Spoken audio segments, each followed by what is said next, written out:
زي النهارده 8 نوفمبر بيصادف اليوم العالمي للعمران، وعلى قد ما العالم مليان بالمعالم والمباني الشهيرة والجميلة بيضم كمان مجموعة كبيرة من المباني الغريبة اللي هنتكلم عن بعضها النهارده وهيفاجئك وجودها في عالمنا.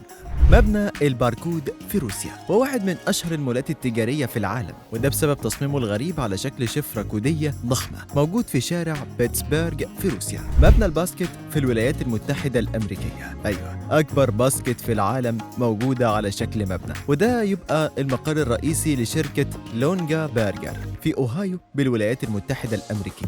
مكتبة كانساس اللي اتصممت على شكل رف يحمل أشهر الكتب العالمية، المكتبة موجودة في مدينة كانساس بالولايات المتحدة الأمريكية. الأوتو مايم ده واحد من أشهر متاحف التكنولوجيا، تم تصميمه سنة 1985. لما تشوفه هتندهش من تصميمه على شكل مجموعة من الدوائر المعدنية المتصلة، مكون من 8 أدوار بتضم متحف ضخم للفضاء ومجموعة من المطاعم، وموجود في مدينة بروكسل ببلجيكا. المنزل المقلوب في بولندا من أشهر المباني اللي بتجذب السائحين في بولندا، وده طبعا لتصميمه الفريد من نوعه كمنزل مقلوب بالكامل. منزل البيانو تحفة موسيقية في الصين، والمباني الغريبة في الصين مش مقتصرة على منزل البيانو بس، الصين كمان فيها فندق إبريق الشاي، وهو فندق 5 نجوم موجود في مدينة زونيا بالصين، متصمم بالكامل على شكل إبريق شاي ضخم. قول لنا إيه أغرب مبنى تحب تزوره من اللي كلمناك عنهم؟